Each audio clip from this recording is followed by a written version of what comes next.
Hello students, हम 8th class की science का 6th चैप्टर कर रहे हैं combustion and flame. Textual questions हमारे हो चुके हैं। आज हम करते हैं 6th चैप्टर के MCQ questions, multiple choice questions. ठीक है स्टूडेंट्स, देखिए फर्स्ट क्वेश्चन क्या है। फ्यूल्स आर, जो फ्यूल होते हैं वो किस स्टेट में मिलते हैं? सॉलिड में, लिक्विड में, गैस में या फिर तीनों में? तो देखिए फ्यूल जो होते हैं वो हमें सॉलिड में भी मिलते हैं, लिक्विड में भी मिलते हैं और गैसेस में भी मिलते हैं। जैसे सॉलिड का एग्जांपल हो गया कोयला, लिक्विड का एग्जांपल हो गया पेट्रोल और गैसेस का एग्जांपल हो गया सीएनजी, एलपीजी। तो क्या है, सॉलिड हमें तीनों फ्यूल हमें तीनों फॉर्म में मिलता है, सॉलिड में भी, लिक्विड में भी और गैस में भी। ठीक है, उसके बाद पहले हम इंग्लिश में करेंगे, नहीं फिर उसके बाद हम हिंदी में करेंगे। सेकेंड है dash is not combustible substance. आपको बताना है कि इसमें से कौन सा कंबस्टिबल सब्सटेंस नहीं है, मीन्स जलने वाला पदार्थ कौन सा नहीं है। लकड़ी, पेपर, पत्थर का एक पीस, टुकड़ा या फिर कैरोसिन ऑयल। देखिए लकड़ी जल जाती है, पेपर भी जल जाता है, मिट्टी का तेल भी, तो कौन सा नहीं जलेगा? Piece of stone. तो क्या रहेगा answer? C, piece of stone. Third है dash is produced during combustion of a substance. जब एक पदार्थ जलता है, जब एक पदार्थ का दहन होता है तो उसमें से क्या क्या पैदा होती है? Light, heat, both light and heat या नन ऑफ दीज। जब भी कोई पदार्थ जलता है उसमें से लाइट भी निकलती है, उसमें से हीट भी निकलती है, प्रकाश और ऊष्मा दोनों निकलती है। तो आंसर क्या रहेगा? C, both light and heat. Fourth है heat and light is produced from nuclear reaction. जो हीट और लाइट है is produced from nuclear reaction, जो न्यूक्लियर रिएक्शन होते हैं, जो नाभिकीय अभिक्रियाएं होती हैं, उनके द्वारा जो ऊष्मा और प्रकाश उत्पन्न होता है, तो वो जो उत्पन्न प्रकाश है, तो वो प्रकाश और जो ऊष्मा है वो कहाँ से आ रही होती है? वो सन से आ रही होती है। मीन्स जो न्यूक्लियर रिएक्शंस होती हैं ना, वो न्यूक्लियर रिएक्शंस किसकी हेल्प से होती हैं? सन की हेल्प से होती हैं। ठीक है स्टूडेंट्स, तो heat and light produce from nuclear reaction, तो क्या आएगा? In the sun. फिफ्थ है which of the following is not inflammable substance. आपको बताना है कि इसमें से कौन सा नॉन इन्फ्लामेबल सब्सटेंस है, कौन सा जलने वाला पदार्थ नहीं है। गैसोलीन, एसिटिलीन, कार्बन डाइऑक्साइड या मीथेन। तो कौन सा नहीं है? कार्बन डाइऑक्साइड, क्योंकि कार्बन डाइऑक्साइड क्या करती है? आग बुझाने में सहायक है, आग जलाने में नहीं। तो क्या आएगा? Carbon dioxide. सिक्स्थ है which of the following has lowest ignition temperature. आपको बताना है कि सबसे कम जो ज्वलन ताप है वो किसका होता है इसमें? वुड का, कैंडल का, गैसोलीन का या फिर कैरोसिन ऑयल का। तो लोवेस्ट इग्निशन टेम्परेचर मीन्स जो बहुत ही कम तापमान पर आग पकड़ लेता है, तो वो क्या है इसमें? गैसोलीन है। सेवंथ है in which part of candle flame there is a blue zone. Blue zone आपको बतानी है कि कैंडल के किस पार्ट में ब्लू जोन होती है। तो कहाँ पे होती है? Below the wick, above and around the wick, in the top of the flame या फिर नोवेयर। तो कहाँ पे होती है? बिलो द विक, बाती के नीचे। ठीक है, वहाँ पे क्या होती है? ब्लू फ्लेम होती है। उससे ऊपर फिर कौन सी होती है? येलो और रेड फ्लेम्स हमें मिलती हैं। तो कहाँ मिलेगा? बिलो द विक, बाती के नीचे। Dash are called combustible substances. किन्हें कहोगे आप ज्वलनशील पदार्थ? जो आसानी से आग पकड़ लें, उन्हें ही हम कहेंगे कंबस्टिबल सब्सटेंस। जैसे कागज है, आसानी से जल जाता है तो कंबस्टिबल सब्सटेंस है। पेट्रोल है, बहुत ही इजीली जलेगा, बहुत जल्दी आग पकड़ता है, कंबस्टिबल सब्सटेंस है। तो क्या है? Which catch fire with difficulty, which easily catch fire, sometimes catch fire and sometimes do not catch fire या फिर do not catch fire at all.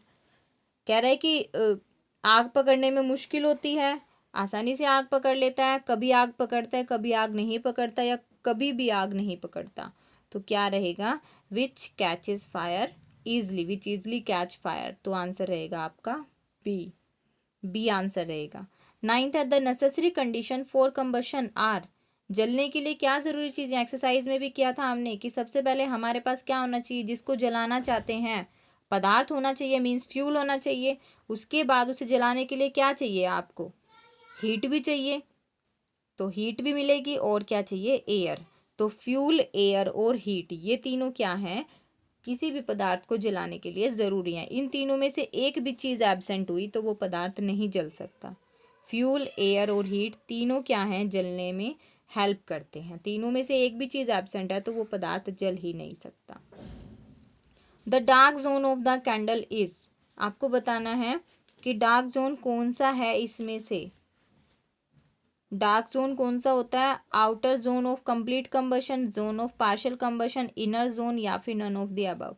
तो जो डार्क जोन होता है वो कौन सा होता है, इनर जोन होता है हमारा सबसे डार्क जोन।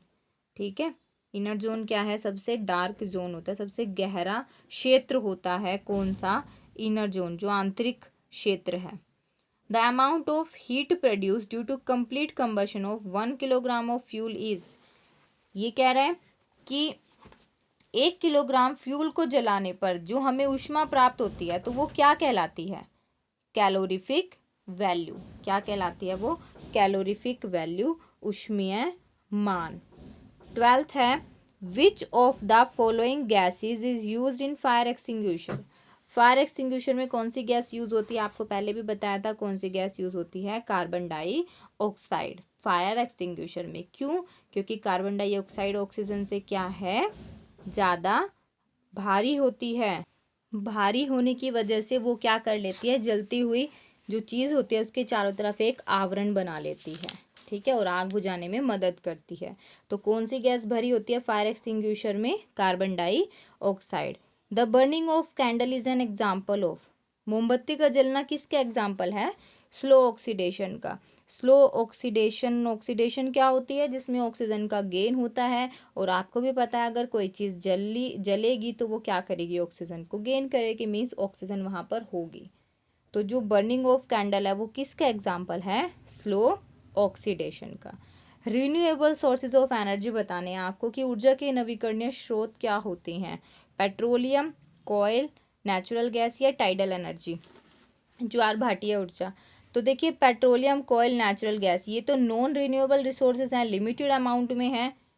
टाइडल एनर्जी क्या है, रिन्यूएबल सोर्स है।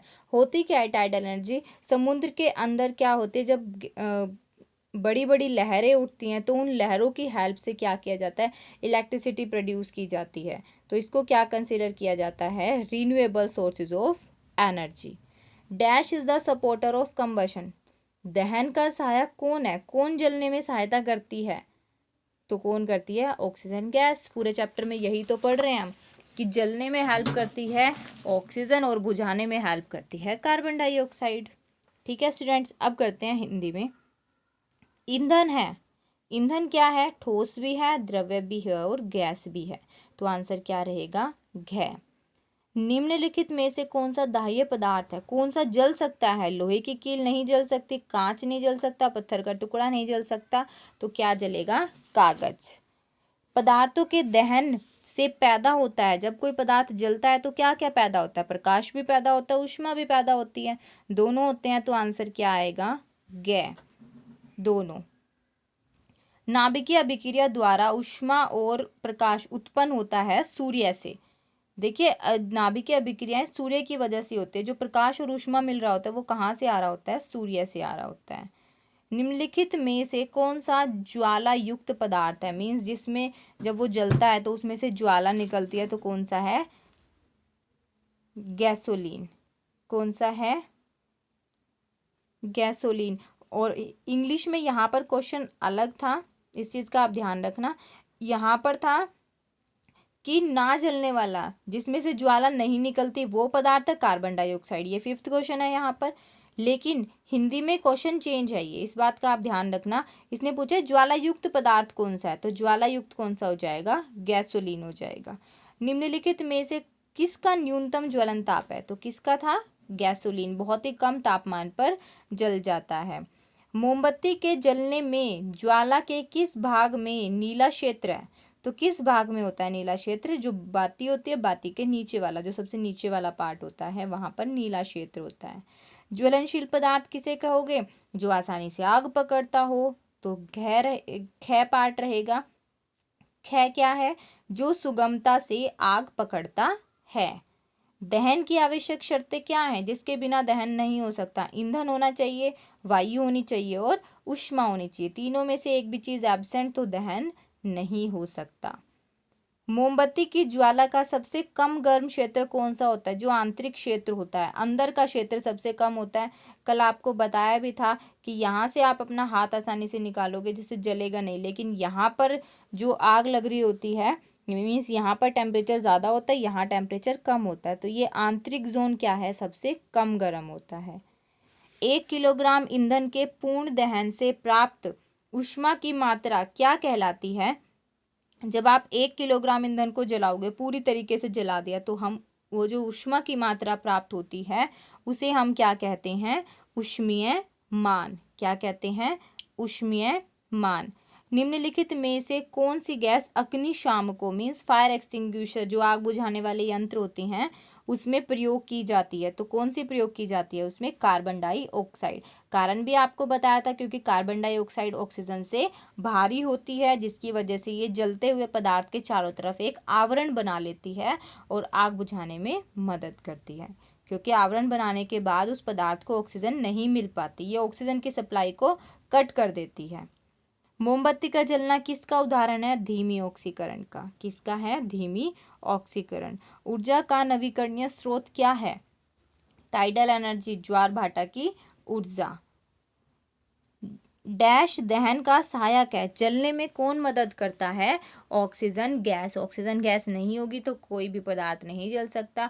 हमने यहाँ पे भी पढ़ा था कि दहन के लिए आवश्यक शर्तें क्या हैं? ईंधन होना चाहिए, वायु होनी चाहिए, ऊष्मा। अगर वायु सबसे ज़्यादा मेन है तो तीनों ही मेन, तीनों में से एक भी एब्सेंट है तो नहीं होगा काम। ठीक है, तो दहन का सहायक यहाँ पर ऑप्शंस के हिसाब से क्या रहेगी? गैस में पूछा गया है कि गैसेस में दहन में कौन सहायक है, तो ऑक्सीजन गैस सहायक है। ठीक है स्टूडेंट्स, तो आज हमारा 6 चैप्टर कंप्लीट हो चुका है। आपको ये क्वेश्चंस अच्छे से लर्न करने हैं और उसके बाद इन्हें अपनी नोटबुक में नोट डाउन भी करना है। Thank you students.